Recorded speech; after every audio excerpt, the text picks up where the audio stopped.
இடி முழக்கமான சத்தம். பிதாவே, உமது நாமத்தை மகிமைப்படுத்தும் என்றார். அப்பொழுது மகிமைப்படுத்துவேன், இன்னமும் மகிமைப்படுத்துவேன் என்கிற சத்தம் வானத்திலிருந்து உண்டாயிற்று. யோவான் 12:28-29.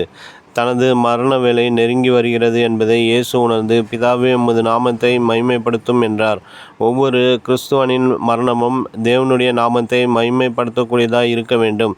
ஒருவனுடைய ஜனன நாளை பார்க்கிலும் மரண நாளும் நல்லது. பிரசங்கி 7:1. துவக்கத்தை பார்க்கிலும் முடிவு சம்பூர்ணமாக இருக்க வேண்டும். ஆரம்பம் அற்பமாயிருந்தாலும் முடிவோ மகிமையாய் காணப்பட வேண்டும். சாபமும் இருளும் வியாதிகளும் துரோகங்களும் பிரச்சனைகளும் நிறைந்த உலகத்தில் நாம் வாழ்கிறோம். தேவனால் தள்ளப்பட்ட தேவதூதர்கள் இந்த உலகத்தில் வீழ்ந்ததினால் பூமியானது ஒழுங்கின்மையும் வெறுமையுமாய் மாறிற்று. மனிதன் விழுந்து போன போது அவன் மேல் வந்த சாபத்தின் நிமித்தம் பூமி முள்ளையும் குறுக்கையும் முளைப்பித்தது.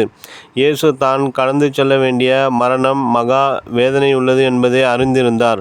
முள்முடி சூட்டப்பட்டு நிர்வாண கோலமாக ஜனங்களுக்கு முன்பாக தொங்க வேண்டும் என்பதையும் நிந்தைக்கும் அவமானத்திற்கும் தன்னை ஒப்புக்கொடுக்க வேண்டும் என்பதையும் அறிந்திருந்தார். பொதுவாக சிலுவையிலே அறையப்பட்டிருக்கிறவர்கள் எப்போதும் ஜனங்களை சபிப்பார்கள், கடவுளை தூஷிப்பார்கள், தாங்க முடியாத வேதனையால் கதறுவார்கள். ஆனால் இயேசுவோ அந்த வேலையை ஜெப வேலையாக்கி தேவனை மகிமைப்படுத்த தீர்மானித்தார். பூமியிலே நான் உம்மை மகிமைப்படுத்தினேன். நான் செய்யும்படி நீர் எனக்கு நியமித்த கிரியையை செய்து முடித்தேன். பிதாவே, உலகம் உண்டாவதற்கு முன்னே உம்மிடத்தில் எனக்கு உண்டாயிருந்த மகிமையினாலே இப்பொழுது நீர் என்னை உம்மிடத்திலே மகிமைப்படுத்தும். யோவான் 17:4-5 என்பதே கெத்சமனே தோட்டத்திலே அவருடைய ஜெபமாயிருந்தது. ஏசாயா தீர்க்கதரிசி அந்த காட்சியை தன் தீர்க்க தரிசன கண்களால் கண்டு, அவர் தம்முடைய ஆத்துமாவை மரணத்தில் ஊற்றி அக்கிரமக்காரரில் ஒருவராக எண்ணப்பட்டு அநேகருடைய பாவத்தை தாமே சுமந்து அக்கிரமக்காரருக்காக வேண்டிக் கொண்டது நிமித்தம் அநேகரை அவருக்கு பங்காக கொடுப்பேன்.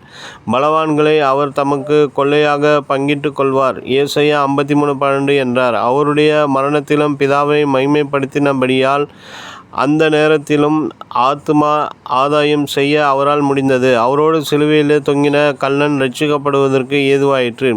இன்றைக்கும் அநேகர் மரணத்தை குறித்து பயப்படுகிறார்கள். அவர்களில் பலர் கல்லறை தோட்டங்களுக்கு கூட போவதில்லை. தெருவிலே பிரேத ஊர்வலம் வருகிறது என்றால் வீட்டு அறைக்குள் போய் ஒளிந்து கொள்வார்கள். வேதம் சொல்லுகிறது, அன்றியும் ஒரே தரம் மரிப்பதும் பின்பு நியாய தீர்ப்படைவதும் மனுஷருக்கு நியமிக்கப்பட்டிருக்கிறது. எபிரேயர் 9:27. தேவ பிள்ளைகளே, உங்களுடைய முடிவு சம்பூர்ணமாகவும் மகிமை உள்ளதாகவும் இருக்க வேண்டும். நினைவிற்கு, கர்த்தருடைய பரிசுத்தவான்களின் மரணம் அவர் பார்வைக்கு அருமையானது. சங்கீதம் 116:15.